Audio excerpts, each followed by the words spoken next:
नमस्कार। नित्य नूतन वार्ता में सबका स्वागत है। मेरा नाम भावना राम रखियानी है और आज मैं फिर से आप लोगों के समक्ष आई हूँ। 15 जुलाई को पहला लेक्चर हुआ था, पहली शेयरिंग हुई थी, जिसमें सरखेज रोज़ा के बारे में मैंने काफ़ी कुछ शेयर किया था आप लोगों से। और तब एक आई थिंक एक बैकग्राउंड बांध दिया था हमने। और उसमें सरखेज रोज़ा जो अहमदाबाद में एक सूफी श्राइन है, उसके बारे में काफ़ी सारी मालूमात भी शेयर करी थी। और उसका पूरा एक जो सेटिंग था वो बांध दिया था। और बट क्योंकि नेटवर्क का कुछ इशू हो गया था तो काफ़ी अधूरा सा लगा था। क्वेश्चन आंसर सेशन हम लोग नहीं कर पाए थे लास्ट टाइम। जो भी सवाल पूछे गए थे मैंने उनका जवाब देने की कोशिश की है कमेंट सेक्शन में। एंड इस सत्र के अंत में कोशिश करेंगे कि हम लोग प्रश्नों के उत्तर दे पाएं। नहीं तो कमेंट सेक्शन में तो लिख ही दीजिएगा, मैं ज़रूर से उनका जवाब देने की कोशिश करूँगी। जैसा हम लास्ट टाइम बात कर चुके थे, सरखेज रोज़ा जो अहमदाबाद शहर में स्थित है और उसके मतलब जो उसका जो मूल जो कहते हैं क्रक्स है, वो एक सूफी श्राइन है शेख अहमद गंज बख्श खट्टू की। और पिछले 20 साल का जो काम है जो हमने किया इसको पब्लिक मेमोरी में लाने के लिए और उसको कंजर्व करने के लिए, उसको डेवलप करने के लिए। तो आज जो है मैं थोड़ा अलग शेयर करूंगी। मैं उन स्ट्रैटेजीज के बारे में बात करूंगी जो हमने यूज़ किए सरखेज के काम के लिए। और जैसा कि आप सब जानते हैं, मुझे काफ़ी समय हो चुका था, काफ़ी साल मैं अहमदाबाद शहर में रह चुकी थी, पर मुझे सरखेज के बारे में मालूमात नहीं थी। आज हम लास्ट टाइम से एक कदम और आगे बढ़ेंगे। और जो हमने बात करी थी कि 2002 में जो रायट्स हुए थे, उससे ये हुआ था कि जो पूरी डेफिनेशन थी सरखेज रोज़ा की वो और उसके संवर्धन की, वो पूरी बदल गई। जहाँ हम पहले उसको एक फिजिकल मॉन्यूमेंट की तरह देखते थे, अब ये लगने लगा कि वो कल्चर को कंजर्व करना ज़्यादा ज़रूरी है, उसको संभालना ज़्यादा ज़रूरी है। कौन सा कल्चर? कल्चर जो वहाँ की कम्युनल हार्मनी का था, जो पूरे दोनों या तीनों कल्चर्स के मिश्रण का था, जो हमें उसके आर्किटेक्चर में दिखता था, जो हमें उसकी रीति रिवाजों में दिखता था। अब लगने लगा जहाँ पे इतना सब अलगाव आ गया था लोगों के बीच में, हमें लगने लगा कि वो कल्चर को कंजर्व करना ज़्यादा ज़रूरी है और उसकी तरफ हमें कदम बढ़ाना चाहिए। और जैसे जैसे एक तरफ हम फिजिकली बढ़ते गए, मतलब रास्ते बने, बिल्डिंग को कंजर्व किया, उसी वैसे वैसे हमने वो जो इंटेंजिबल चीज़ें हैं, जो कम्युनल हार्मनी है, जैसे जिसको आंका नहीं जा सकता, जिसको हम किसी तरह से उसको साइज अप नहीं कर सकते, तो वो भी चीज़ें खुद ब खुद आगे बढ़ती गई। जैसा शेयर कर चुकी हूँ कि सरखेज रोज़ा जो था वो पब्लिक मेमोरी से बिल्कुल जा चुका था, बिल्कुल ओझल हो चुका था। तो काफ़ी सारा उसका रिसर्च करने के बाद जो सबसे पहला हमारा एक एफर्ट था, बहुत छोटा सा एफर्ट था, पर उसका इम्पैक्ट बहुत फार रीचिंग था। वो ये था कि हमने एक वॉलंटियर्स के थ्रू हमने सरखेज रोज़ा के ब्लैक एंड वाइट फोटोग्राफ्स लिए और उसको एक आर्ट गैलरी में हमने उसका एग्जीबिशन रखा। उसमें और कुछ नहीं था, खाली ब्लैक एंड वाइट, बहुत ही छोटे, सुंदर, पर बहुत ही उम्दा क्वालिटी के फोटोग्राफ्स हमने फ्रेम करके रखे थे। और 1 हफ्ते का जो एग्जीबिशन था वो पब्लिक डिमांड के थ्रू हमें और एक्सटेंड करना पड़ा। और ये हुआ कि मीडिया ने भी उसका बहुत नोट लिया, और जो शहर के लोग थे उनके समक्ष भी ये मॉन्यूमेंट फिर से आया। तो उनके लिए भी ये एक रिवीजन सा हो गया कि हाँ, ये तो जगह एग्जिस्ट करती है यहाँ पे और हमें जाके उसे देखना चाहिए। ये हुआ था सितंबर 2004 में। अब जो भी मैं स्ट्रैटेजीज आपके साथ शेयर करूंगी वो ज़रूरी नहीं है कि वो एक सीक्वेंस में हुई हो, आगे पीछे, क्योंकि बहुत सारा ट्रायल एंड एरर भी हुआ था। मतलब ये 20 साल में जो काम है वो मुझे लगता है कि 10 चीज़ें हमने ट्राई करी होंगी तो उसमें से 1 या 2 फिर काम करी। तो फोटोग्राफी एग्जीबिशन के बाद ये हुआ कि ओडा, जो अहमदाबाद अर्बन डेवलपमेंट एजेंसी है, जो उस वक्त सरखेज रोज़ा के लिए म्यूनिसिपल कॉरपोरेशन के पैरेलल एक बॉडी थी, उसने इस जगह का नोट लिया और उन्होंने इसको डेवलप करने का डिसाइड किया।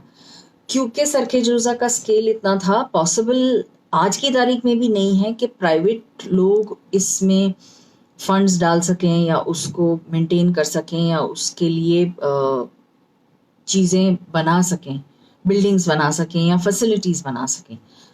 ये ज़रूरी हो जाता है कि हम कॉन्स्टेंटली गवर्नमेंट डिपार्टमेंट्स को, चाहे वो आर्कियोलॉजिकल सर्वे ऑफ इंडिया हो, चाहे वो टूरिज्म डिपार्टमेंट हो, चाहे वो म्यूनिसिपल बॉडीज़ हों, उनसे हम लोग मदद मांगते रहें और उनके थ्रू ये काम हो। जब ओडा ने ये डिसाइड किया कि वो यहाँ पे काम करेंगे, तो काफ़ी कुछ हुआ ये कि आगे का एक अप्रोच रोड, जो जहाँ पे 3 फुट से ज़्यादा की जगह नहीं थी, क्योंकि काफ़ी सारे दुकानों का इंक्रोचमेंट हो चुका था, तो वो एक clear approach road to the monument बन गया। और तालाब के आसपास की सफाई हो गई और खुली जगह दिखने लगी। वहाँ तालाब के आसपास गार्डन डाला गया। जैसे ही वो जगह क्लियर हुई तो एंटी सोशल एलिमेंट्स जो थे वो धीरे धीरे छंटने लगे, और जो आसपास के लोग थे, जो जेन्युइन लोग थे, वो इन्वॉल्व होने लगे। ये एक हमारा बहुत इम्पोर्टेंट पहला स्टेप था। और दूसरा फिर जो हमने स्टेप इस्तेमाल किया था वो ये था कि हम ज़्यादा से ज़्यादा डिग्नेटरीज को, गेस्ट को बुलाने की कोशिश करते थे सरखेज रोज़ा पे, ताकि उस जगह को ज़्यादा से ज़्यादा लोग जाने और उसके बारे में एक राय बने, एक पॉजिटिव राय बने, और अथॉरिटीज़ की नज़र में ये आए और यहाँ पे काम हो सके। ऐसा ही एक हमारे लिए जो बहुत बड़ा इवेंट था वो ये था कि 2006 अप्रैल में उस वक्त जो हमारे प्रेसिडेंट थे APJ अब्दुल कलाम, वो सरखेज रोज़ा की विजिट के लिए आए, और इसकी वजह से ये हुआ कि सारे हाई लेवल के ऑफिसर्स, हर एक डिपार्टमेंट के प्रोटोकॉल के तौर पे उन्हें सरखेज रोज़ा आना पड़ा। और काफ़ी मीडिया में भी ये 2-3 दिन इसके सारी न्यूज़ छपती रही। तो वर्नैक्युलर मीडिया में, स्टेट मीडिया में बहुत इसके बारे में चर्चा हुई, जो बहुत ही इस जगह के लिए बहुत ही फायदे कारक था। तीसरा जो हमने स्ट्रैटेजी इस्तेमाल किया था कि पब्लिक में हमें जाना चाहिए। मतलब हम ये वेट नहीं कर सकते थे कि लोग यहाँ पे विजिट करने आएंगे तब हम उनको सरखेज रोज़ा के बारे में बताएंगे। हमें यह था कि हमें एक्टिवली पब्लिक के बीच में जाने की ज़रूरत है, और हम अलग अलग तरीकों से कोशिश करते रहते थे कि ये बात हो। सरखेज रोज़ा की एक और खूबी ये भी है कि उसमें मैन्यूस्क्रिप्ट्स बहुत हैं उनके कलेक्शन में, और काफ़ी सारी ऐसी पुरानी हिस्ट्री की किताबें थी जो सिर्फ पर्शियन और अरबिक में थी। तो उन्हें गुजराती उर्दू में ट्रांसलेट करके, उन्हें प्रिंट करके, उनके इनॉग्रेशन के वक्त ये प्रोग्राम्स शहर में किए जाते थे ताकि ज़्यादा से ज़्यादा लोग सरखेज रोज़ा से जुड़ें। और इसमें हम लोग आर्कियोलॉजिकल सर्वे ऑफ इंडिया के लोगों को बुलाते थे ताकि एक वार्तालाप हो, उसके बारे में चर्चा हो और सरखेज रोज़ा ज़्यादा से ज़्यादा लोगों को ध्यान में आए। एक जो इम्पोर्टेंट चीज़ जो लगती थी वो ये कि सरखेज रोज़ा जब तक आज की तारीख में लोगों को उसका वैल्यू अगर नहीं पता चलेगा, मतलब अगर वो करंटली वैल्यूएबल नहीं होगा, तो सरखेज रोज़ा का होने का कोई मतलब नहीं है। तो हमने कहा सरखेज रोज़ा को एक कल्चरल रिसोर्स सेंटर की तरह प्रोजेक्ट करने की ज़रूरत है। मतलब वहाँ पे क्योंकि वो बहुत बड़ी जगह है तो बहुत अलग अलग ऑडियंसेस बैठ सकते हैं, म्यूज़िक के कार्यक्रम हो सकते हैं, इंस्ट्रूमेंटल म्यूज़िक के कार्यक्रम हो सकते हैं जो उस जगह के रिलीजियस फ्रेमवर्क को भंग ना करें। तो वैसे ही हमने एलियंस फ्रांसे के थ्रू 2005 में म्यूजिशियंस एक चेलो और वायलिन कॉन्सर्ट हुआ था जो एलियंस फ्रांसे वालों ने स्पॉन्सर किया था। और वहाँ पे पहली बार सरखेज रोज़ा के अंदर एक बहुत ही उम्दा कार्यक्रम किया गया जिससे लोगों की एकदम आंखें चकाचौंध हो गई कि अच्छा ये भी हो सकता है, यहाँ पे ऐसा भी कार्यक्रम हो सकता है। तो वो बहुत अच्छा रहा। 2006 में एक मुशायरा किया गया जिसमें 8,000 की पब्लिक बैठी थी, तो उस वैसी जगह थी। और अगेन 2008 में सूफी फेस्टिवल्स वहाँ शुरू किए गए ड्यूरिंग हेरिटेज वीक, जो जनरली नवंबर में होता है, नवंबर 19 to 25 हर साल यूनेस्को ने ये डिक्लेयर किया हुआ है कि हेरिटेज वीक होगा। तो हम लोग ये कोशिश करते हैं कि हर साल हेरिटेज वीक के दौरान कोई ना कोई कल्चरल प्रोग्राम वहाँ हो। सबसे आई थिंक इम्पोर्टेंट वाला जो एकदम एक डेफिनेशन देने वाला था वो 2009 में हुआ था, जहाँ पे पंजाब से लोग आए थे जो अपना सूफी वर्जन उन्होंने पेश किया। बंगाल से आई थी पार्वती बाउल जो उन्होंने अपना सूफी वर्जन पेश किया। और राजस्थान से आए थे मंगन्यार ब्रदर्स जिन्होंने अपना सूफी वर्जन पेश किया। तो एक बहुत ही अलग एटमॉस्फेयर था उस वक्त जब ये कार्यक्रम हो रहा था। और फिर वो इस सिलसिला चलता रहा, ऑलमोस्ट 2014 तक वो सिलसिला चला। और जैसे जैसे हमने देखा कि हम जो एरिया में और जो मॉन्यूमेंट में चेंजेस लाना चाह रहे थे वो जिस तरह से होते गए, लगा कि इंटरनल भी सिस्टम्स होने चाहिए जो इसको सपोर्ट करें। अब जब आपके वहाँ विजिटर्स आते हैं, ये ज़रूरी हो जाता है कि आपके पास साफ पीने के पानी के लिए फैसिलिटीज़ हों, आपका मॉन्यूमेंट साफ होना चाहिए, उसके लिए आपके पास स्टाफ होना चाहिए। ये ज़रूरी हो जाता है कि जब टूरिस्ट आए और उनकी जो इन्फॉर्मेशन की नीड्स हों उसको एड्रेस करने के लिए आपके पास या तो गाइड्स होने चाहिए या तो आपके पास ऐसे लोग होने चाहिए जो उनको गाइड कर सकें। ये सारी ज़रूरतों को देख के हमें लगा कि हमारे पास खुद भी ऐसे अंदर सिस्टम्स होने चाहिए जिससे हमारी थोड़ी बहुत इनकम हो, जिससे ये सारी सर्विसेज हो सकती हैं। तो उस वक्त ये किया था हमने कि फाइनेंशियल सस्टेनेबिलिटी जब ज़रूरी हो गई तो हमारे पास एक औरतों को, जो कम्युनिटी से जो औरतें हैं उन्हीं को हमने ट्रेन किया कि वो रेंट कलेक्टर्स बने।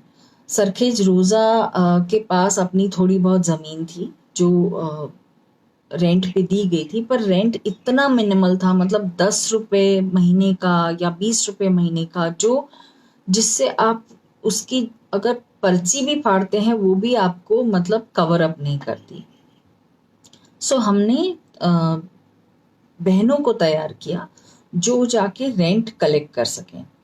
अब जब बहनें जाने लगी तो एक ट्रस्ट बनने लगा, एक रेगुलरिटी होने लगी कि रेगुलर रेंट भरा जाएगा, और धीरे धीरे कंसल्टेशन करके उस रेंट को नॉट मार्केट वैल्यू पे तो अभी तक नहीं हुआ है, पर कम से कम 50% और बढ़ गया। इससे आमदनी पे काफ़ी पॉजिटिव असर हुआ, क्योंकि इनकम थी, इसीलिए वहाँ पे दूसरी फैसिलिटीज़ भी रखी जा सकती थी। साफ सफाई पे असर होता है, और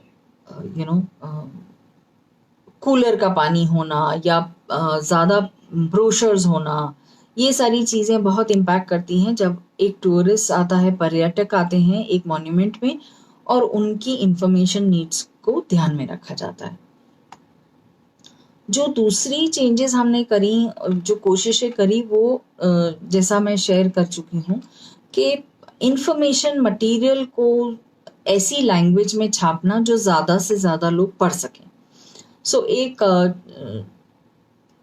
शेख अहमद गंजबख्श रिसर्च सेंटर भी इस्टेब्लिश किया गया, जिसके तहत ये सारा हिस्टोरिकल रिसर्च हो सके, उसको प्रिंट किया जा सके। और धीरे धीरे वहाँ पे बाइलिंगुअल पैनल्स रखे गए, ताकि कोई भी पर्यटक कोई किस समय, जो भी समय पे आए, उससे तकलीफ ना हो, वो गाइड के लिए वेट ना करे। अलग अलग जगहों पे जहाँ पे एस्थेटिकली पॉसिबल था, गुजराती और अंग्रेजी में ये इंफॉर्मेशन पैनल्स रखे गए। और ये भी ज़रूरी था कि हम जब ये सारी चेंजेस कर रहे हैं तो आजू बाजू के जो लोग हैं उनको हम लेके चलें, क्योंकि काफ़ी बार ऐसा हो जाता है कि डेवलपमेंट के नाम पे एक कॉन्फ्लिक्ट हो जाता है।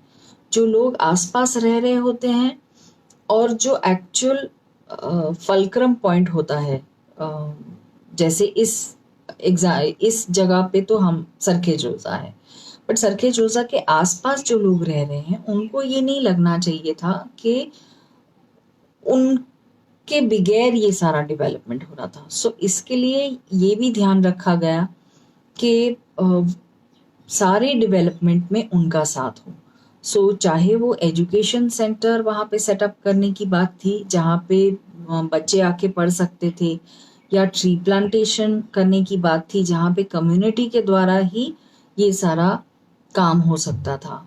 तो हर वक्त, चाहे वो सूफी फेस्टिवल्स हों जहाँ पे वो भी हमारे साथ शामिल होते थे, तो हर वक्त ये ध्यान रखा गया कि कोई भी डेवलपमेंट ऐसा ना हो जहाँ पे लोकल लोग एक्सक्लूडेड फील करें। सो ये बहुत ज़रूरी था कि उनका भी साथ हो हमारे साथ। दूसरे लेवल पे शहर के लोगों के साथ भी काफ़ी कम्युनिटी मीटिंग्स की गई, उनकी राय ली गई, उनकी मदद मांगी गई कि इसको किस तरह से आगे बढ़ाया जाए, सरखेज रोज़ा के काम को। और काफ़ी लोगों ने काफ़ी मेहनत भी करी। अलग अलग लोग अलग अलग वक्त पे आए आगे, और उन्होंने सरखेज रोज़ा के लिए काम किया। मैं ये बहुत ही दावे के साथ कह सकती हूँ कि सरखेज रोज़ा का जो डेवलपमेंट है उसमें मोस्टली सिटीजन्स के पार्टिसिपेशन के थ्रू ही ये काम हुआ है। कोई बड़ी फंडिंग नहीं आई जिसमें ये हो सकता था, चाहे वो ब्रोशर छापने वाली बात हो, चाहे वो पैनल्स बनाने की बात हो, चाहे वो फेस्टिवल्स रखने की बात हो। हर चीज़ में सिटीजन्स आगे आके उन्होंने एक ओनरशिप लेके इस जगह के लिए काम किया। हाँ, कमिटी भी बहुत फैसिलिटेट करती थी इस काम को, और उनके विजन के बिना ये हो नहीं सकता था। मतलब ये भी होता है, जैसे हम आजकल देखते हैं कि काफ़ी जगह पे क्योंकि एक इनसिक्योरिटी हो जाती है, कमिटी वाले लोग परमिशन नहीं देते, और उनको ये रहता है कि कोई भी जगह अपना रिलीजियस एलिमेंट लूज ना करे, हमारा कंट्रोल कम ना हो जाए। पर सरखेज रोज़ा कमेटी के लिए तो ये डेफिनेटली कहना पड़ेगा कि उस वक्त उन्होंने बहुत ही एक प्रोग्रेसिव स्टैंड लिया था, और जो भी सारा डेवलपमेंट था सरखेज के लिए वो अलाउ किया था, खास करके सूफी फेस्टिवल्स को अलाउ करना, जहाँ पे काफ़ी अलग अलग कल्चर से लोग आके परफॉर्म करते थे। सो ये आई थिंक बहुत ही एक अहम स्टेप था कि जैसे ही मॉन्यूमेंट खुला और खुलने लगा और जैसे 3-4 साल हुए और लोगों को पता लगने लगा कि ये जगह पे सब लोग वेलकम हैं, ये जगह पे मतलब आपकी सुविधा के लिए जितना भी हो सकता है वो सारी तैयारी की गई है, तो मैं मानती हूँ कि ना केवल मुस्लिम कम्युनिटी के लिए एक ये उनकी आइडेंटिटी के लिए एक पॉजिटिव बात थी, पर पूरे शहर की आइडेंटिटी के लिए ये पॉजिटिव बात थी, क्योंकि सडनली एक जगह आपके लिए खुल गई, आप उसके लिए ओनरशिप लेने लगे कि हाँ ये हमारे शहर में इतनी उम्दा सुंदर जगह है जहाँ पे हम लिटरली हमारे बाहर से आए हुए गेस्ट को शो ऑफ कर सकते हैं कि देखो हमारी धरोहर कितनी सुंदर है और हमारा पास्ट कितना, जो शेयर्ड पास्ट है वो कितना सुंदर है और कितना कुछ वैल्यू है यहाँ पे। कम्युनिटी के काम को और सरखेज रोज़ा के काम को आगे बढ़ाने के लिए ये भी ज़रूरी लगा कि आसपास के जो लोग हैं उनकी आमदनी के लिए कुछ सोचने की ज़रूरत है। और ये काम तो अहमदाबाद कम्युनिटी फाउंडेशन ही कर सकता था, और 2013 में हमने सरखेज रोज़ा क्राफ्ट एंड विमेंस कलेक्टिव को सेटअप किया, जिसमें वहाँ की बहनें, वहाँ की लड़कियों को हम लोग क्रोशे में ट्रेन करते थे। और आइडिया ये था कि हम लोग छोटे छोटे सुवेनियर्स बनाएं ताकि जो पर्यटक आते हैं उनको ये बेचा जाए, तो एक डायरेक्ट लिंकेज हो जाता है कि आपका जो सामान है वो वहीं पे बन रहा है और वहीं पे आपके पास एक मार्केटिंग प्लेटफॉर्म है जहाँ से आप उसे सेल कर पा रहे हैं। हमने एक 2015 में उसे एक ऑनलाइन प्लेटफॉर्म में तब्दील कर दिया ताकि ज़्यादा से ज़्यादा लोगों तक ये पहुंच सके। इस पूरे प्रोसेस में हमारे साथ हमको एनआईडी का बहुत सपोर्ट था, और आगे भी ये काफ़ी अच्छी तरह डेवलप हो सकता है। अभी हम लोग उसकी मार्केटिंग के लिए काम कर ही रहे हैं। सूफी फेस्टिवल्स की जैसे बात करी थी, वैसे ही लोकल फेस्टिवल्स को भी काफ़ी हमने तवज्जो दिया और उनके सेलिब्रेशंस की तैयारी में भी बहुत खास ध्यान रखा जाता था। हर थर्सडे, जैसे आप काफ़ी लोग जानते होंगे कि हर थर्सडे दरगाह में लोग आते हैं। एक मान्यता है कि हर थर्सडे को दरगाह जाना चाहिए। लास्ट टाइम जैसे मैं शेयर कर चुकी हूँ, जन्माष्टमी का भी एक रिवाज था यहाँ सेलिब्रेट होने का, क्योंकि भरवाड़ कम्युनिटी नज़दीक में रहती है, तो उनकी बहुत आस्था है इस सूफी संत में, तो वो लोग आया करते थे यहाँ पे। और कभी मौका मिला तो मैं फोटोग्राफ्स भी शेयर करूँगी, ओल्ड फोटोग्राफ्स, कि कैसे जो बहनें हैं वो वहाँ पे गरबा करती थी। अभी तो नहीं होता खैर, बट ये काफ़ी एक बहुत ही धमाकेदार चीज़ हो गई थी सरखेज के लिए। मीडिया का काफ़ी कंट्रीब्यूशन रहा। टाइम्स ऑफ इंडिया ने ऑलमोस्ट 2 महीने तक 2010 में एक सो मोटो कैंपेन चलाया था, जहाँ पे हर रोज़ एक स्टोरी सरखेज की आती थी, बहुत प्रोमिनेंटली पोजीशन्ड इन द पेपर। उससे भी बहुत फर्क पड़ा, इतने तक का कि धीरे धीरे यहाँ पे फिल्म्स की शूटिंग होने लगी, उसकी सेटिंग इस्तेमाल होने लगी फॉर इट्स वैल्यू। और जैसे जैसे हम आगे बढ़ते गए वैसे वैसे तालाब के पानी के लिए, साफ पानी के लिए बहुत सारी कोलैबोरेशंस हुई अहमदाबाद कम्युनिटी फाउंडेशन की। और आई थिंक ये सरखेज के काम में मैं मानती हूँ कि मेन जो हमारा मकसद है, जिसमें हम कामयाब हुए हैं, सफल हुए हैं, वो ये कि हमें अपने धरोहर का संवर्धन करने के लिए सरकार के लिए वेट करने की ज़रूरत नहीं है। सिटीजन्स भी खुद से काफ़ी कुछ कर सकते हैं। हाँ, काफ़ी बारी ऐसे होता है कि रूल्स ऐसे होते हैं, जैसे मॉन्यूमेंट्स के लिए भी रूल्स ऐसे हैं कि आप खुद, कोई भी प्राइवेट पर्सन रिपेयरिंग नहीं कर सकता, वो एएसआई के थ्रू ही होना चाहिए। सो वो फ्रेमवर्क में भी रहते हुए ये पॉसिबल है कि लोगों को मोबिलाइज किया जा सके और इसको एक आई थिंक मेन चीज ये होती है कि एक ओनरशिप क्रिएट करने की जरूरत है और एक रिस्पॉन्सिबिलिटी फील होनी चाहिए लोगों को कि ये हमारी धरोहर है, हम इसको कैसे नष्ट होने दें या वेस्ट होने दें। तो वो बहुत ज़रूरी हो जाता है कि ऐसे अगर 4-5 लोग भी इकट्ठे हो जाएं किसी भी मॉन्यूमेंट के लिए। I think last time comments में भी ये पूछा गया था सवाल कि क्या ये पॉसिबल है कि सरखेज रोज़ा में जो डेवलपमेंट हुआ वो दूसरे मॉन्यूमेंट्स में रेप्लिकेट किया जा सके। तो बिल्कुल किया जा सकता है। और अहमदाबाद की अगर मैं बात करूं तो मोस्टली मॉन्यूमेंट्स का जो कोर कल्चर है वो दोनों कम्युनिटीज के आदान प्रदान में ही मतलब स्थित है। वो शाह आलम की अगर भी हम बात करें तो वहाँ पे भी यही बात आती है, एकदम पूरे कम्युनल हार्मनी की ही बात आती है। क्योंकि शाह आलम में जैसे ही आप दाखिल होते हैं तो एक प्लेटफॉर्म सा बनाया गया है जिसमें दिए रखने की बहुत जगह है। आप वो दिया जला के ही जनरली लोग अंदर जाते हैं और वो दिया जलाया जाता है एक हिंदू कवि की याद में जो शाह आलम के दोस्त थे। तो ऐसी बहुत सारी जगहें हैं, खास करके जो सूफी जगहें हैं उन सब में हमें यही दिखेगा कि एक कम्युनल हार्मनी का जो कोर है वो बहुत स्ट्रांग है। और मुझे लगता है कि हमें इस जो आजकल की जो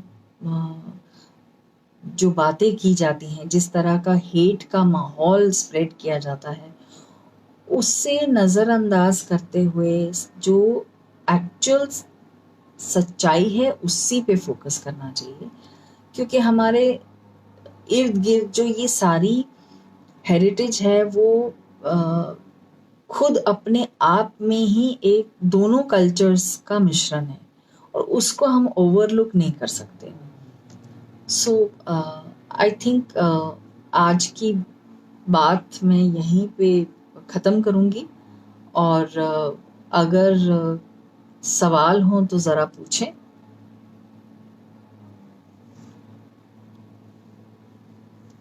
आई होप मैं सवाल देख पाऊँ क्योंकि लास्ट टाइम मुझे बहुत दिक्कत हो गई थी।